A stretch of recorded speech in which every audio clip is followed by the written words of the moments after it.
नमस्कार, PS news पर आप सभी लोगों का स्वागत है। दक्षिण के 5 राज्य तेलंगाना, केरल, तमिलनाडु, पांडिचेरी और कर्नाटक में लोकसभा चुनाव की लड़ाई 2024 इसलिए भी बेहद दिलचस्प है कि जहां क्षेत्रीय पार्टियां अपना आधार कायम रखने के लिए प्रतिबद्ध है, वहीं दोनों प्रमुख राष्ट्रीय दल भाजपा और कांग्रेस के बीच भी दक्षिण का बाजीगर बनने को लेकर जबरदस्त होड़ है। इसका ही नतीजा है कि कांग्रेस राष्ट्रीय राजनीति में विपक्ष के विकल्प की धुरी बनने के लेकर के भी धुरी बने रहने के लिए भी कम से कम दक्षिण भारत में भाजपा को आगे नहीं निकलने देने की रणनीति के इर्द गिर्द काम कर रही है। अपने चुनावी प्रबंधन को भी इसी दिशा में लगा दी है।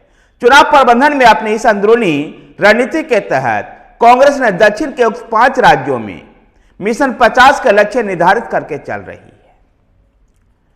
जहां 2014 और 2019 में जब कांग्रेस पार्टी के लिए विपरीत परिस्थितियां रही है, उस विपरीत परिस्थितियों में भी दक्षिण भारत कांग्रेस पार्टी के लिए सहारा बनी है।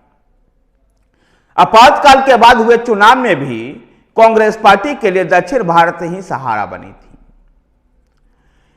दक्षिण भारत के इन 5 राज्यों में से कांग्रेस पार्टी मिशन 50 के तहत मिशन 50 को लेकर के चुनावी मैदान में उतर रही है। अगर पिछले चुनाव की बात करें तो दक्षिण भारत के इन राज्यों में से केरल में जहां 20 लोकसभा की सीट है, कांग्रेस पार्टी 17 सीटों पर चुनाव जीतने में सफल हुई थी।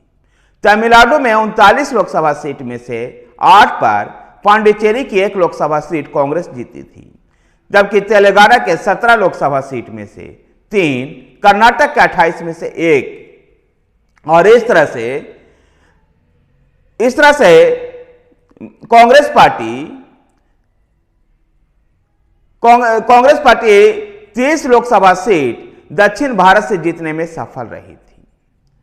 अगर उत्तर भारत की बात करें, कांग्रेस के जीते हुए सीटों की बात करें, तो उत्तर प्रदेश से 80 में से 1, मध्य प्रदेश 29 में से 1,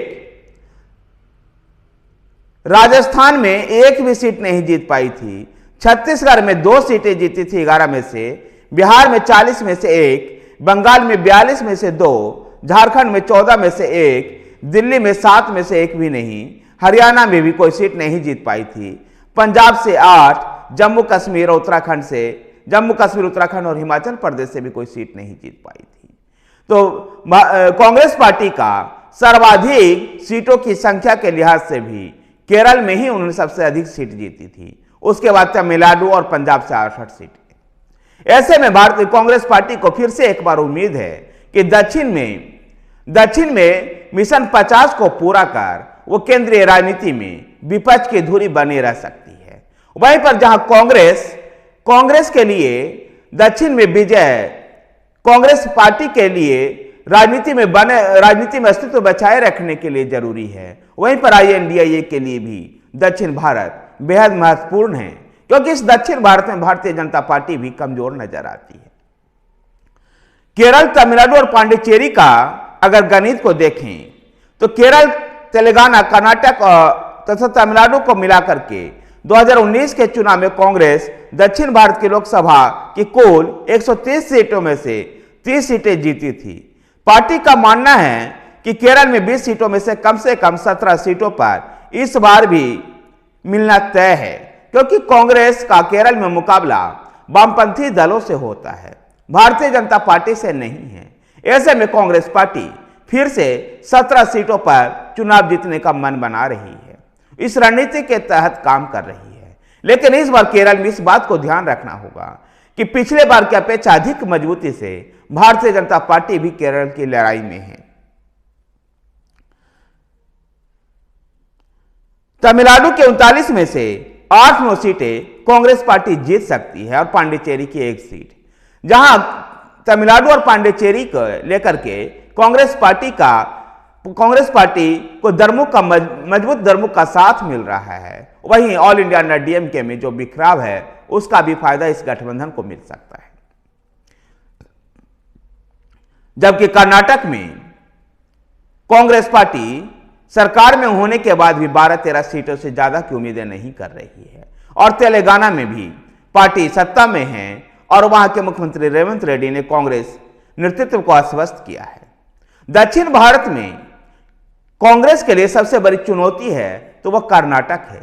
कर्नाटक से 28 लोकसभा की सीट है, जिसमें कांग्रेस पार्टी को 12-13 सीटों से ज्यादा की उम्मीद नहीं है। जबकि पिछले साल ही विधानसभा चुनाव में शानदार जीत कांग्रेस पार्टी ने हासिल की थी, लेकिन फिर भी भारतीय जनता पार्टी और जेडीएस के गठबंधन का जिस प्रकार से कर्नाटक की राजनीति में वर्चस्व है, उसको देखते हुए कांग्रेस को 12-13 सीटें से ज्यादा की उम्मीद नहीं है। और इस दक्षिण भारत में सर्वाधिक चुनौती वाला राज्य कांग्रेस के लिए कर्नाटक ही है। जबकि तेलंगाना में भी पिछले साल भारतीय जनता कांग्रेस पार्टी चुनाव जीतने में सफल रही थी और राज्य में तेलंगाना में इस समय कांग्रेस की सरकार है। रेवंत रेड्डी ने कांग्रेस नेतृत्व को यह आश्वस्त किया है कि तेलंगाना के 17 लोकसभा सीट में से 12-13 लोकसभा सीट कांग्रेस पार्टी चुनाव जीत सकती है। जबकि इस समय तेलंगाना में भारतीय जनता पार्टी भी 10 से 12 सीटों पर चुनाव को लक्ष्य लेकर के चल रही है। कहना होगा कि दक्षिण भारत में मिशन 50 ही कांग्रेस पार्टी के राष्ट्रीय स्तर पर लाज को बचा पाएगी। जहां उत्तर और पश्चिम भारत में कांग्रेस पार्टी सिमटती जा रही है, वहीं दक्षिण भारत कांग्रेस के लिए सहारा बन रहा है। अगर दक्षिण में मिशन 50 को पूरा कर पाई तो विपक्ष की धुरी कांग्रेस पार्टी बनी रहेगी। धन्यवाद साथियों, वीडियो को लाइक कीजिए, शेयर कीजिए। हमारे साथ बने रहने के लिए हमारे चैनल PS न्यूज को सब्सक्राइब कीजिए। धन्यवाद।